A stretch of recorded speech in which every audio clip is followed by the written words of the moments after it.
ये आप लोगों को नज़र आ रहा होगा, स्क्रीन नज़र आ रही? टेराटोजेनेसिस। Yes sir. ठीक है। थोड़ा सा मसला ये हो रहा है कि वो 8वें सेमेस्टर को भी मैंने बताया था, ये ना पीडीएफ टू वर्ड कन्वर्टर या इस तरह करके ना कोई मैं बता रहा था काम, तो वो डाउनलोड की ऑप्शन ना वो पेज पर कई जगहों पर होती है, तो वो कोई और ही डाउनलोड क्लिक हो गया। अब ये ना वो नोटिफिकेशन उल्टे सीधे आए रहते हैं, अ, मतलब साइड बार पर ना, तो उनसे मैं परेशान हुआ था, इसलिए मैंने कनेक्ट लेट किया, हालांकि 11 बजे हो जाना था। ये ना ऐड ब्लॉकर जो होता है ना वो मैंने लगाया अभी, के साथ ना एड्स अजीब अजीब सी आई जाती हैं, जो इखलाकी लिहाज से बड़ी अजीब किस्म की होती है। बहरहाल वो इशू हो रहा था। अच्छा, बहरहाल ये है कि एनालिसिस ऑफ डेवलपमेंट में हमने जो डेवलपमेंटल एबनॉर्मेलिटीज़ है ना वो लेकर चलनी थी, उनमें एक टेराटोजेनेसिस है। तो जी sir. Carcinogen, cancer causing agent, जो कैंसर काज करता है, नॉर्मल माइटोसिस को चेंज कर देता है। इसी तरह एक और लफ्ज होता है टेराटोजन। टेराटोजन वो होता है जो डेवलपमेंट को एबनॉर्मल कर देता है, यानी डेवलपमेंट हो रही है तो उसमें कोई ऐसा स्टेप खराब कर देता है जिससे डेवलपमेंट जो है ना एबनॉर्मल हो जाती है, और बॉडी का कोई पार्ट जो है ना वो एबनॉर्मल हो जाता है, चाइल्ड का जो पैदा होना है। इसमें आप मैं ये स्लाइड्स बड़ी तो कहा रहा हूँ, लेकिन पता नहीं ऐड ना कोई ऐसी आ जाए फिलहाल। अच्छा बहरहाल, तो इसमें ये देखें कि थोड़ी थोड़ी ना पहले मतलब टर्म्स हैं, ठीक है ना, मतलब मॉन्स्टर ब्ला के मीनिंग में है लफज, लेकिन ट्रेट्रोजन असल में एजेंट है जो परमानेंट चेंज कर देगा स्ट्रक्चर या फंक्शन की। एम्ब्रियोनिक स्टेज पर बात हो रही है या फीटल लाइफ की बात हो रही है, जब फीटस बनता है ना, तो जी सर। अच्छा उसके बाद टेरेटोलॉजी वो फिर ब्रांच ऑफ साइंस है जो इसको नॉर्मल डेवलपमेंट को स्टडी करती है।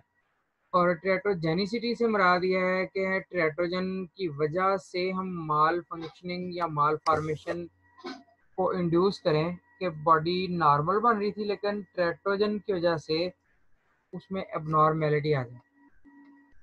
तो टेरेटोजेनिसिटी के मुकाबले में टेरेटोजेनेसिस जो है ना उसमें हम कह रहे हैं कि ये प्रोसेस है जिसमें जो ये लिखा ना कंजेनिटल मॉल फॉर्मेशन, यानी कि बाय बर्थ जिन्हें हम कहते हैं पैदाइशी के मीनिंग में माल फॉर्मेशन होंगी एम्ब्रियो में या फीटस में।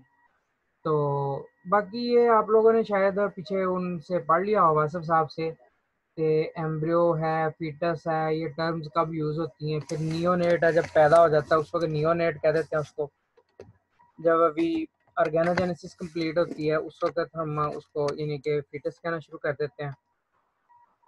ओके, फिर आ जाता है कि ससेप्टिबिलिटी टू टेरेटोजेनेसिस डिपेंड्स अपॉन, यानी कि क्या चीज़ें होंगी, कौन सी चेंजेस होंगी जिनकी वजह से हम शक कर सकते हैं कि ज़्यादा असर पड़ रहा है मदर के अंदर डेवलपमेंट होने वाले चाइल्ड पर। उसमें एक तो आ जाता है फीटस की जीनोटाइप। आपको पता है कि अगर एरिथ्रोब्लास्टोसिस फेटालिस का इशू अगर ले लिया जाए तो उसमें जेनेटिकली चाइल्ड का और मदर का RH फैक्टर जो है ना डिफरेंट होता है, जिसकी वजह से क्या होता है कि फीटस जो है ना वो एनीमिक पैदा होगा। तो इस तरह फीटस की जीनोटाइप पर भी डिपेंड कर रहा है कि उसकी कोई जो रिसेसिव जीन्स हैं वो ज़्यादा तो नहीं आ गई उसके अंदर। उसके बाद मेटरनल जीनोम पर भी डिपेंड करता है, उसके अंदर उसके ब्लड ग्रुप की कंस्टिट्यूशन भी आ जाएगी, और इसके अलावा उसकी ओवरऑल जो जनरल जीनोटाइप है ना वो भी आ जाएगी। फिर डेवलपमेंटल स्टेजेस के दरमियान भी डिपेंड करता है, डेवलपमेंटल स्टेजेस के दौरान जो है ना कोई एबनॉर्मेलिटी आ जाए, या एक्सपोजर का टाइम। एक्सपोजर मुख्तलिफ चीज़ों का होता है, मसलन आप देखेंगे एक्सरेज का भी होता है। अल्ट्रासाउंड और एक्सरेज जो है अगर ज़्यादा यूज़ की जाए ड्यूरिंग डेवलपमेंट यानी कि ड्यूरिंग प्रेगनेंसी, तो उसका भी नुकसान होगा कि उससे मतलब डेवलपमेंटल एबनॉर्मेलिटी का चांस बढ़ सकता है। तो डोज और ड्यूरेशन ऑफ एक्सपोजर पे डिपेंड करता है। अब ये भी है कि आपको पता है जो एक्सरे मशीन होती है फर्ज करें, उसका 1 सेकंड का लाखवां हिस्सा जो है ना उसके इतने थोड़े टाइम के लिए रोशनी जो है ना फॉल करती है इंसान पर और उसका एक्सरे लिया जाता है। अगर वो टाइम थोड़ा सा भी बढ़ जाए, नुकसान जो है ना बढ़ने के चांस हो जाएंगे कि कोई जिस्म में एबनॉर्मेलिटी पैदा हो जाए, खास तौर पर ये उस बंदे की बात हो रही है जो फीमेल है और मतलब प्रेग्नेंट है। तो इसके अलावा आगे आगे स्पेसिफिक वेज हैं जिनमें ट्रेट्रोजन जो है ना डेवलपिंग सेल पर एक्ट कर सकता है, वो भी देखना पड़ेगा कि ट्रेट्रोजन सेल मेम्ब्रेन के साथ इंटरेक्शन कर रहा है, सेल के अंदर जज़ब होकर रेप्लिकेशन या ट्रांसक्रिप्शन या ट्रांसलेशन में इंटरफेरेंस कर रहा है, ये देखना पड़ेगा कि वो किस किस्म का केमिकल है। ट्रांसपोर्ट को रोक रहा है, यानी कि सेल जो है उसकी सेल के अंदर आने और बाहर जाने की जो ट्रांसपोर्ट है उसको रोक रहा है, उस पर डिपेंड करता है कि ट्रेटोजेनेसिस होगा या नहीं होगा। फिर मैनिफेस्टेशंस जो है ना एबनॉर्मल डेवलपमेंट की, कि नज़र कहाँ कहाँ आती है, किन किन शक्लों में नज़र आती है, उसमें डेथ है या सिर्फ माल फॉर्मेशन हो सकती है। क्या मतलब, मुराद है कि सिर्फ कोई बॉडी फंक्शन स्ट्रक्चर डिस्टर्ब हो जाए। ग्रोथ रिटार्डेशन हो सकती है कि ग्रोथ रुक जाए, और फंक्शनल डिसऑर्डर्स भी हो सकते हैं। ये पैदाइश के बाद अमूमन पता चलता है कि इनमें से कौन सा मसला हुआ, यानी कि ग्रोथ भी रुक सकती है और डिसऑर्डर्स जो है ना फंक्शनल लेवल पर भी हो सकते हैं। हार्ट की वर्किंग खास तौर पर देखने में आया, वाल्व कमज़ोर रह सकता है, कुछ लोगों में दिल की पोजीशन ही चेंज होती है, ठीक है ना, वो भी इसी में आती है, ट्रेटोजेनेसिस में आ जाती है।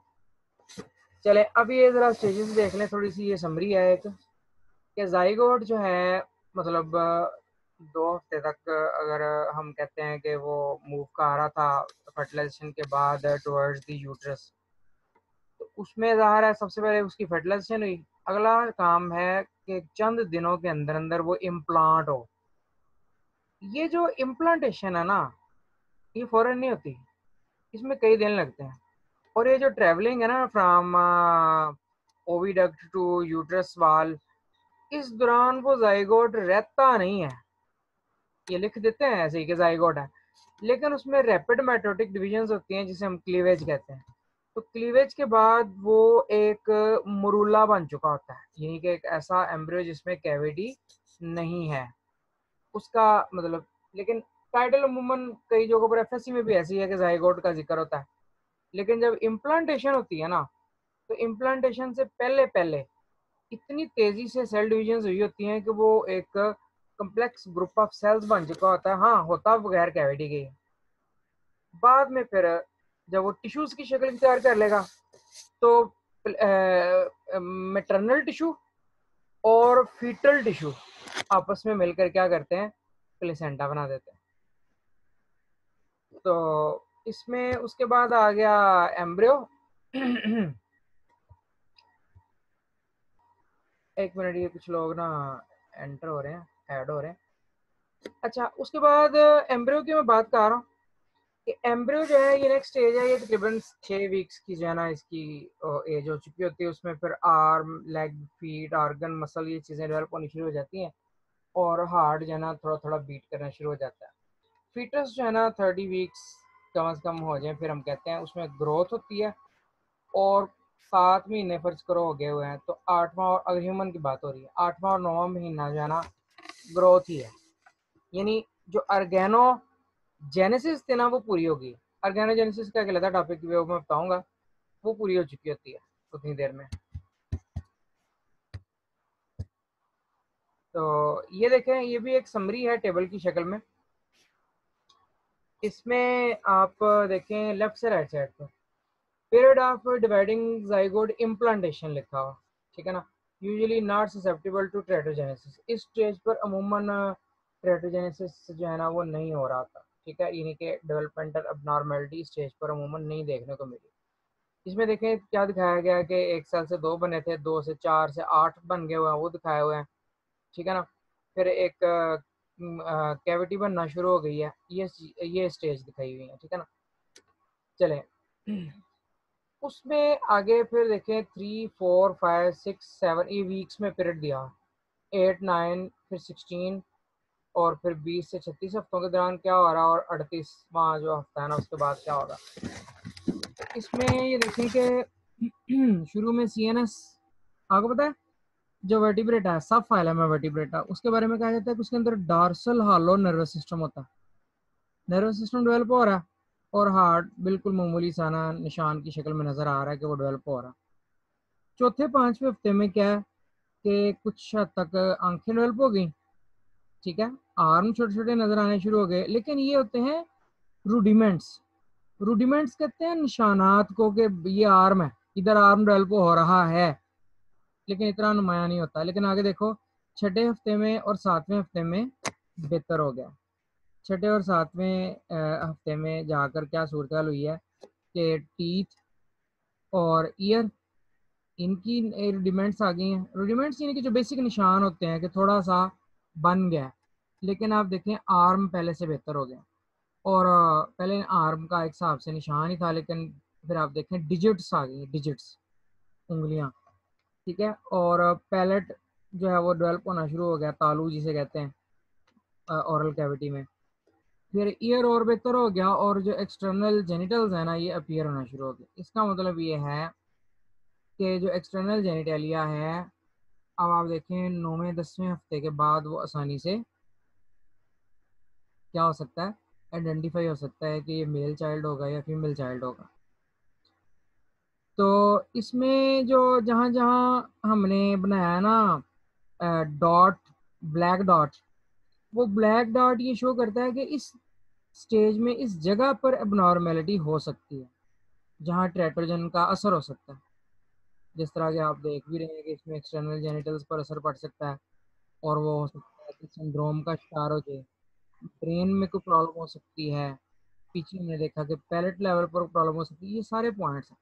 आगे देखें 20 से 36 हफ्ते में उन्होंने उन्होंने पॉइंट नहीं शो किया, फिर 38 वाले हफ्ते में भी नहीं शो किया। इसका मतलब है कि ये जो वल्नरेबिलिटी है ना, ये तीसरे हफ्ते से शुरू होकर 16वें हफ्ते तक तैयार है। ये जरा गौर कर लें इस चीज़ पर, ठीक है, कि अब खुदा ना खास्ता अगर आती है किसी चाइल्ड में, तो वो इस दौरानिए में आ रही है। यूजुअली पहले 2 हफ्तों में नहीं है, और 20वें हफ्ते से ऑनवर्ड भी नहीं, ठीक है। उसके बाद जिन चीज़ों की डेवलपमेंट हो रही थी वो नीचे इन्होंने ना बार डायग्राम की शक्ल में शो किया हुआ है कि हार्ट डेवलप हुआ, अपर लोअर लिम्ब डेवलप हुए, कान, आंखें, दांत है, तालू है, और फिर एक्सटर्नल जेनिटालिया जो है ना वो जिस स्टेज में डेवलप हो रहा है ना, वो दिखाई गई है। आप मैच कर सकते हैं सबसे नीचे वाली पट्टी को ऊपर जाकर, यानी वो 9वें हफ्ते के एंड पर जाकर क्रॉस करेगी। ये फिजियोलॉजिकल डिफेक्ट्स और माइनर स्ट्रक्चरल जो abnormalities है ना, उनका एक ना समरी टेबल है जस्ट। अब ये देखिए, degrees of susceptibility of embryonic organs to teratogens at different developmental periods. ये भी हफ्तों में दिया है कुछ पीरियड, और दूसरा कॉलम जो है ना वो महीनों में दिया हुआ। इसके दौरान जो है ना कितने, किस हद तक असर पड़ सकता है ट्रेटोजन का, ये डिफाइन हुआ हुआ, ठीक है। इसमें देखेंगे जो पहले 2 हफ्ते हैं ना, रिस्पॉन्स टू ट्रेटोजन, उसमें या तो कंट्रोल हो जाएगा या डेथ हो जाएगी। लेकिन आगे जो तीसरे हफ्ते से 8वें हफ्ते तक जा रहे हैं ना, उसमें CNS red zone, lower limbs का रेड जोन दिखाया कि टांगे रेडी बच्चे की, तो हार्ट को मसला हो सकता है, उसके वाल्व्स का प्रॉब्लम हो सकता है, हार्ट की पोजीशन डिफरेंट हो सकती है, अपर लिम्स, आईज, फिर ईयर्स, लिप्स, मिड फेस, ठीक है, और पैलेट टीथ, यहाँ तक जा रहा है। लेकिन आप ये देखो कि जैसे ही हम फीटल पीरियड में आ गए हैं ना, जो मंथ्स में लिया जाता है, यानी कि चौथे महीने से ऑनवर्ड, तो इसमें सेंसिटिविटी कम होगी, फंक्शनल एबनॉर्मेलिटी या स्ट्रक्चरल एबनॉर्मेलिटी का चांस बहुत कम होगा। ये इसका मकसद है ग्राफ का। तो सेंसिटिविटी जो है एम्ब्रियो की, ये ना मैंने इसीलिए आपको कहा था, ये ना कुछ एबनॉर्मेलिटीज के साथ साथ ये भी एबनॉर्मेलिटी आ रही है। ये पता नहीं अब वायरस है या क्या है, या एड्स गलत मलत आई जाती हैं, इससे मुझे बड़ी परेशानी होती है। ये मैं ना दिखाऊंगा कि या तो विंडो दोबारा करनी पड़ेगी, ऐड जाकर भी ऐड किए हैं बहरहाल। अच्छा देखिए ज़रा, जो मैं बात कर रहा था कि एम्ब्रियो की सेंसिटिविटी है टू ट्रेटोजेनिक एजेंट्स, है ना, हमें इसलिए किया है ताकि अगर इस तरह का कोई इशू होता है तो उसको हैंडल किया जा सके। तो अच्छा, जो मैं बात कर रहा हूँ वो देखें कि एम्ब्रियो की जो सेंसिटिविटी है ट्रेटोजेनिक एजेंट्स के साथ उसमें क्या क्या, एक आ गया प्री डिफरेंशिएशन स्टेज, जब एम्ब्रियो मतलब टेराटोजन्स के हाथों शिकार नहीं होता, उसमें मैंने बताया था जो शुरू वाले 1-2 हफ्ते हैं, ठीक है ना। और जो टेराटोजन्स हैं ये अगर abnormality पैदा नहीं कर रहे तो एम्ब्रियो की डेथ कर सकते हैं सीधी सीधी, ठीक है। ये एक मसला हो सकता है। जो रेजिस्टेंट होते हैं ना, अ, वो हमारा जो यानी कि पीरियड होता है वो 5 से 9 दिन का होता है गेस्टेशन का, जिस दौरान जो है ना जो है ना शुरू में उसको abnormality इस तरह की नहीं आती कि कोई एक आधी चीज़ खराब हो, या तो वो सेल वो एम्ब्रियो बिल्कुल ही मर जाएगा, खत्म हो जाएगा, या फिर abnormality ना होने के बराबर होती है। लेकिन चौथे 5वें हफ्ते से ऑनवर्ड जो है क्या होगा कि abnormality का इफेक्ट ज़्यादा होना शुरू हो जाता है। ये ऑब्जर्वेशंस में आ रही है बात। आगे फिर इनकी रीजंस हम देखेंगे कि जो डेवलपमेंटल रेगुलेशन की रेगुलेटरी प्रोटीन्स हैं उन पर डिपेंड कर रहा होता है कि वो हिस्से में ज़्यादा एक्सप्रेस हो रही हैं जाकर, किस पीरियड ऑफ टाइम में, और उस वजह से वो रेगुलेशन कहाँ कमज़ोर है और कहाँ वो स्ट्रांग है। वो आगे जाकर बातें आएंगी। अब अच्छा, एम्ब्रियोनिक स्टेज पे, एम्ब्रियोनिक स्टेज पर भी डिपेंड करता है। मैंने अभी जिक्र किया है कि जो आखिरी स्टेजेस हैं उनमें नॉर्मेलिटी ना होने के बराबर आ रही है, चौथे महीने से ऑनवर्ड जो हमने देखा है, ठीक है। एम्ब्रियोनिक स्टेज पे देखिए कि स्टेज ऑफ इंटेंसिव डिफरेंशिएशन है। आगे बताया कि एक्टोडर्म मेसोडर्म जो एंडोडर्म है वो डिफरेंशिएट होकर कोई मतलब नर्वस सिस्टम डेवलप करवा रही है, ठीक है। और एंडोडर्म से मुख्तलिफ आर्गन बन रहे हैं, मेसोडर्म जो है वो बना रही है मुख्तलिफ आर्गन, लेकिन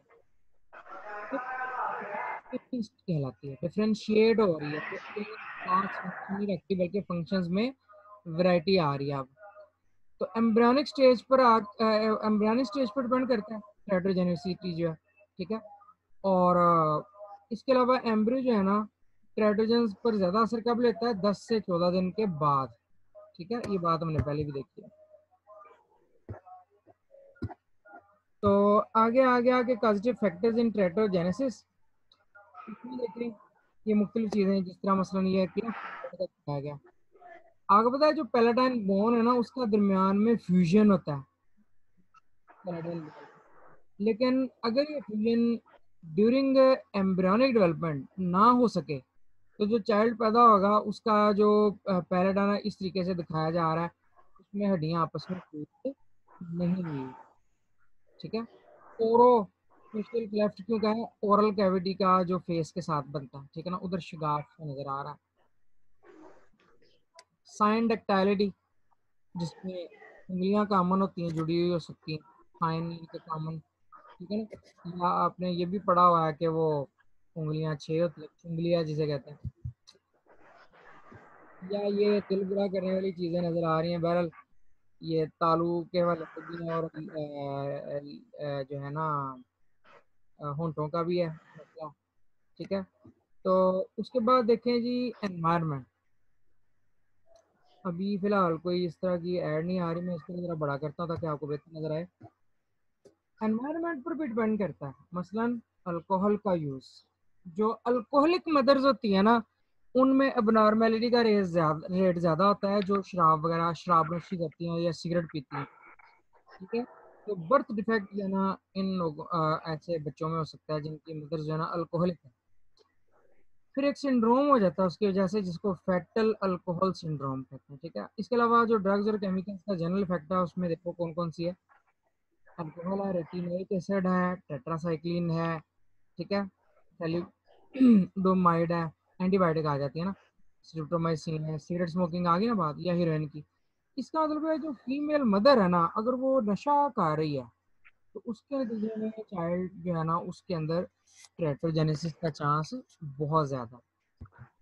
तो इसमें ये देखें मुख्तलिफ जगह दिखाई गई कि कहाँ कहाँ मसला हो सकता है, यानी कि नाक की जो नेजल ब्रिज हड्डी है वो चौड़ी हो सकती है, आंखों की ओपनिंग छोटी हो सकती है, नोज जो है वो छोटी सी रह सकती है कि बाकी जैसे चेहरा सही है, नोज नहीं डेवलप हुआ, छोटा छोटा सा रह गया, ठीक है ना। और ऊपर वाला होंठ देखिए उसका थिन है, ये भी एक नॉर्मलिटी में आता है कि उसका होंठ इतना थिन रह गया। या अंडर डेवलप देखें थोड़ी जो नीचे को सही डेवलप होनी चाहिए, ठीक है ना। और ये जो स्मूथ फिल्ट्रम है वो जगह जो नाक और होंठ के दरमियान होती है, ठीक है ना, जहाँ मेल्स की मूंछें होती हैं।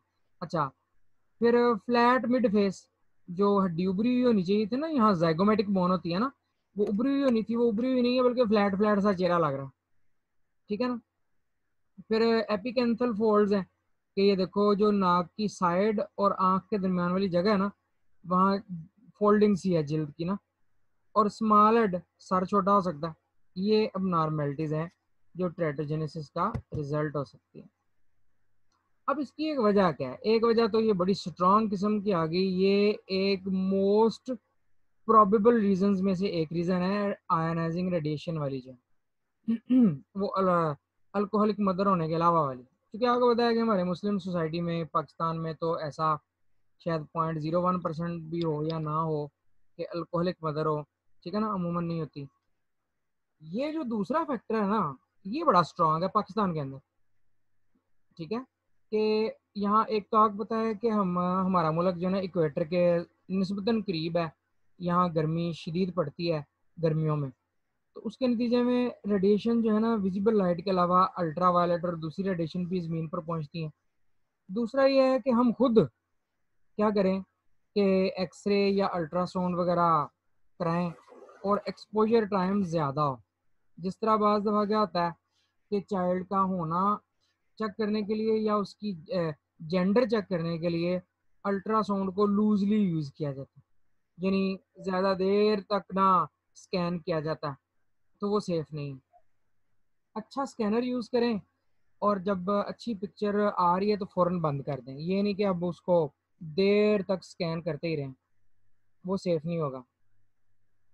तो रैपिडली किल्स दी प्रोलिफरेटिंग सेल्स, ठीक है, जो सेल्स अभी प्रोलिफरेट कर रहे हैं, सेल डिवीजन कर रहे हैं, यानी कि उनको आयनाइजिंग रेडिएशन तेजी से खत्म करते हैं म्यूटाजेनिक एजेंट्स, जो म्यूटेशन पैदा करते हैं। एक्सरेज आ गई और माइक्रोस्फेली इसमें एग्जांपल है इनका रिजल्ट के तौर पर, ठीक है ना, ये मैंने अभी स्लाइडें सेट कर रही हैं।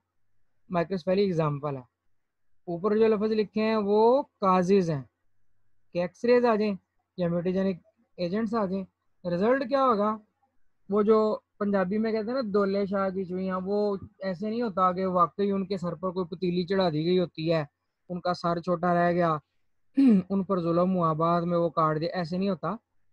वो ये है कि माइक्रोस्फेली एक जेनेटिक डिसऑर्डर है प्रॉपर।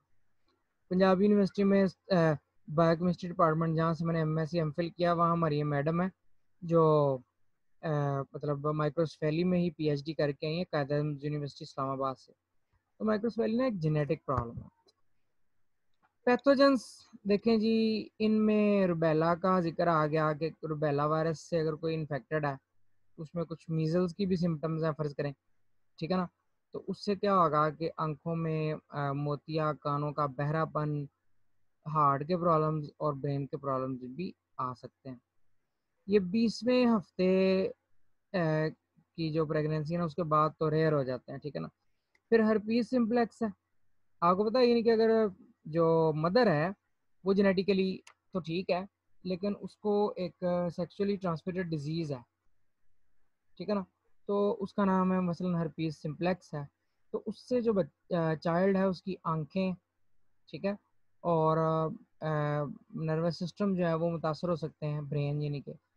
और नियोनेटल हर्पीस जो है ना वो न्यू बार्न को ख़ास तौर पर अफेक्ट करता है। और ये कंडीशन भला कब की बात हो रही है, जब mother already sexually transmitted disease का शिकार थी, लाइक हर्पीस सिम्प्लेक्स का, और उसी दौरान जो है ना प्रेगनेंसी के नतीजे में चाइल्ड पैदा होने लगा है, तो उस वक्त अगर वो इन्फेक्टेड ही है अभी तक, तो वो जो चाइल्ड पैदा हो रहा है उसकी आंखों को और नर्वस सिस्टम को असर पड़ेगा। तो जो मेटरनल डिजीज़ है, मसलन मदर जो है ना वो डायबिटिक है, ये बड़ा खतरनाक होता है, उसके नतीजे में सिंपली अबॉर्शन भी हो सकता है। जो डायबिटिक्स होते हैं ना, डायबिटिक्स होते हैं उनका जो है ना ब्लड शुगर लेवल जो है ना बहुत डिस्टर्ब हो जाता है ड्यूरिंग प्रेगनेंसी। इसलिए जो डायबिटिक्स है ना उनका अमूमन क्या होता है कि उनको एडवाइस यही होती है कि वो लाजमी तौर पर बड़े अच्छे तरीके से अपनी शुगर कंट्रोल करें, तो फिर वो इस चीज़ में मतलब आए इस काम की तरफ। तो उसके बाद फिनाइल कीटोनूरिया, तो आपको पता है ऑलरेडी जेनेटिक डिसऑर्डर में है। एल्केप्टोनूरिया, फिनाइल कीटोनूरिया, ये असल में आपको पता है मेटाबॉलिक एबनॉर्मेलिटीज़ हैं, मुख्तलिफ़ किस्म के एंजाइम्स के म्यूटेशन की वजह से होती हैं। वो हमारा यहाँ टॉपिक नहीं है। अच्छा, यह मेल न्यूट्रिशन है। मदर जो है चाइल्ड बर्थ की तरफ चली गई है, लेकिन वो मेल नरिश्ड है। मेल नरिश्ड उसकी वजह ये भी हो सकती है कि वो डाइटिंग की वजह से उसने, मेल नरिशमेंट सिर्फ ये नहीं है कि आप हज़ारा डिस्ट्रिक्ट में केपीके में चले गए या ऐसे इलाकों में चले गए जहाँ आलू की पैदावार ही सिर्फ होती थी, तो लोग आलू ही ज़्यादा खाते थे, दूसरी सब्जियां और फल और दूध वगैरह का उन्हें मौका ही नहीं मिला। एक ये है, लेकिन एक ये है कि आपके पास सारा कुछ है लेकिन आप सिलेक्टिव खा रहे हैं, तो आपके अंदर मुख्तलिफ चीज़ों की कमी हो जाए। जिस तरह कुछ फीमेल्स को नफसियाती मसाइल होते हैं, नहीं मैं दूध नहीं इस्तेमाल करती, दूध इस्तेमाल नहीं करती, कोई फल नहीं पसंद, या मांस नहीं खाना, हिंदुओं वाली जहनीत, मांस गोश्त नहीं खाना, मुझे गोश्त नहीं पसंद। तो ख़ास किस्म की जो अपनी सिलेक्टिव हैबिट्स हैं ना फूड की, वो भी मेल न्यूट्रिशन काज कर सकती है। और ऐसी मेल नरिश्ड मदर जो है ना, आगे जब चाइल्ड बर्थ में जाएगी तो वो क्या करेगी, वो टेरेट्रोजेनेसिस का शिकार हो सकता है उसका चाइल्ड जो है। अच्छा, तो हैवी मेटल्स लाइक मरकरी या लेड है, अगर किसी तरीके से वो हमारे डाइट के ज़रिए या किसी भी तरीके से पानी के ज़रिए हमारे तक पहुंच गया, तो वो ग्रोथ की रिटार्डेशन भी कर सकता है, अबॉर्शन भी करवा सकता है। अच्छा, टाइप्स ऑफ ट्विंस जो है ना, जो टेट्राजेनिक डिसऑर्डर के साथ बनती हैं, एक लफ्ज़ आ गया डबल मॉन्स्टर्स, उनको कह रहे होते हैं, ठीक है ना, सियामीज ट्विंस भी उनको कहते हैं। ये ट्विंस जो है ना आपस में जुड़ गए हैं या फ्यूज हो गए हैं बॉडी के मुख्तलिफ रीजन्स के लिहाज से। तो उनमें भी आगे दो टाइप्स हैं, इक्वल कंजाइंट ट्विंस हैं या अनइक्वल है, यानी बॉडी बराबर है दोनों की और जुड़े हुए हैं आपस में, ये चीज़ भी हो सकती है। उसके बाद देखें जी कि इक्वल कंजाइंट ट्विंस आ गए, सिमेट्रिकल डबल मॉन्स्टर्स भी उनको कहते हैं, यानी कि उनकी जिस्म बराबर है आपस में, ठीक है ना।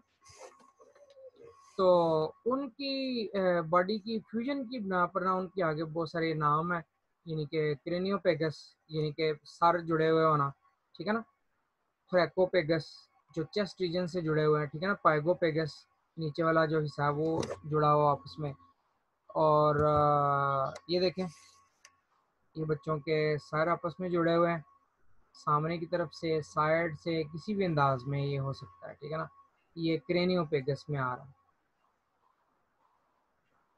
ये देखें, ये जो थ्रैकोपेगस है, इसमें क्या सूरत हाल है कि चेस्ट रीजन से ना बच्चे आपस में जुड़े हैं और वो आपस में एक दूसरे से जुदा नहीं हो सकते। और ये देखें, ये उनके बुटॉक जो है, पुश्त का निचला हिस्सा जो है वो आपस में जुड़ा हुआ, बच्चे बज़ाहिर नॉर्मल है लेकिन यहाँ से आपस में जुड़ गए हैं। अच्छा, अनइक्वल कंजाइंट ट्विंस, यहाँ क्या है, ग्रोथ रुक गई थी, एक की दूसरे की होती रही, जिसके नतीजे में एक जो चाइल्ड है वो तो बिल्कुल ही मतलब अब नॉर्मल हो गया, उसका कोई बॉडी पार्ट हो सकता है मौजूद ही ना हो या डेवलप ही ना हो, ठीक है ना। तो बाज़ दफ़ा ऐसे भी होता है कि एक को हम पैरासिटिक ट्विन कह रहे होते हैं, कि एक ट्विन जो है ना बच्चा जो है वो नॉर्मल है, दूसरा जो है ना उस पर 100% डिपेंडेंट है क्योंकि वो डेवलप ही नहीं हुआ। ये देखें, इसमें मतलब एक की डेवलपमेंट रुक गई थी और पैरासिटिकस इस कंडीशन को कहा जा रहा, बल्कि मुझसे नहीं देखी जा रही। अच्छा, ये देखें कि एक चाइल्ड वो खुद मुकम्मल है, ठीक है ना, थ्रैकोपेगस पैरासिटिकस, और दूसरा जो है ना वो दरमियान में कहीं उसकी डेवलपमेंट रुक गई तो वो उसके साथ ही अटैच है।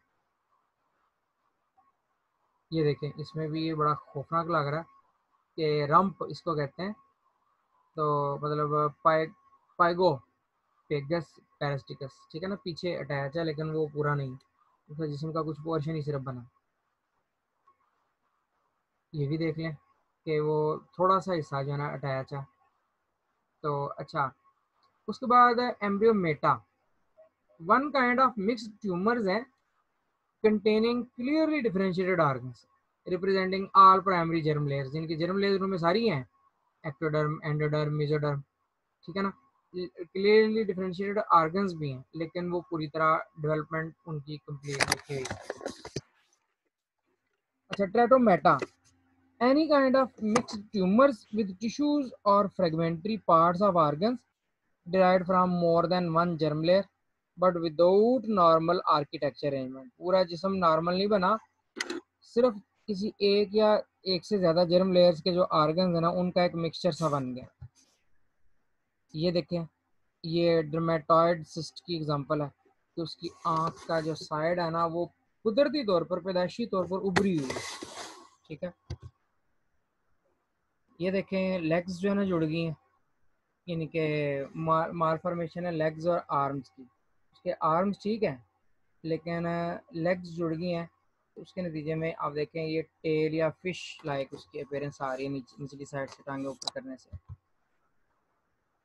ये देखें, both pairs of appendages fail to develop completely. इनके दाढ़ और दाढ़ी इनके सर है, गर्दन, लेकिन टांगे बाजू नहीं बने, ठीक है ना। और ये जो फोकोमिलिया, ये तो आपको पता है एक मशहूर बंदा भी है, नेट पर भी इसकी तफसील मौजूद है, और ये मुख्तलिफ तरीके से बड़ा गुफ्तगू वगैरह कर रहा होता है, उसकी इंस्पिरेशनल जो लेक्चर होते हैं वो दे रहा होता है, मोटिवेशनल जिन्हें कहते हैं। इसमें आप देखें कि हैंड और फीट जो है ना, वो डायरेक्ट तकरीबन ट्रंक से जुड़ा है, बाजू टांगे बहुत ही छोटे हैं, ना होने के बराबर है, ठीक है ना। फिर ये देखें, मतलब उंगलियां ज़्यादा हो जाना, पोलीडक्टाइली। हम क्या है, हम पेंटाडक्टाइल लिम्स रखने वाले मैमल्स हैं, पेंटाडक्टाइल 5 उंगलियों वाले। लेकिन ये क्या नज़र आ रहा है आपको, छुंगलियाँ नज़र आ रही है, एक छठी उंगली है, 6 फिंगर जो, या साइनडक्टाइली जिसका पहले मैंने जिक्र किया था शुरू में कि उंगलियां आपस में फ्यूज हो गई। ओलिगोडेक्टाइलिटी आ गया कि 2 उंगलियां अलग नजर आ रही हैं, 2 अलग नजर आ रही हैं, हाथ की शेप ही नहीं है। तो फिर ये देखें कि इंस्टेड ऑफ रिग्रेशन टेल क्या कि continues to grow and persist even in adult stage, कि टेल मौजूद है। हमारे अंदर क्या होता है, जो को 6 वर्टिब्री हैं, टेल वर्टिब्री 4, वो आपस में फ्यूज हो जाते हैं, लेकिन इस सूरत में टेल लाइक चीज नजर आ सकती है, ठीक है ना। परसिस्टेंस ऑफ टेल इसको हम कहेंगे। ये देख लें, sexy production of growth hormone, कि कहाँ वो जिन बना हुआ लग रहा है और कहाँ वो एक औरत जो है ज्यादा ही छोटी है, जैगेंटिज्म कहीं आ गया, ठीक है ना। तो ये भी देख लें, डवार्फिज्म, ज्यादा ही छोटा कद रह गया, और वो एज उसकी शायद ज्यादा होगी लेकिन उसके बिल्कुल बराबर बैठी है, तो फिर भी उसका सर ऊंचा। या ये देख लें, इसमें भी आप देख सकते हैं कि रिड्यूस्ड ग्रोथ है और बाहर शायद उसकी एज ज़्यादा हो। और ये भी केस देखा जा सकता है कि वो खुद ही सर बड़े हैं और उनके टांगे छोटी हैं दोनों की, वालदैन की। तो ये थी बातें, कुछ और भी हैं वो मैं इंशाल्लाह बता दूंगा। अब ये ख़त्म होने वाला है लेक्चर जो है वो टाइम, तो मैं रिकॉर्डिंग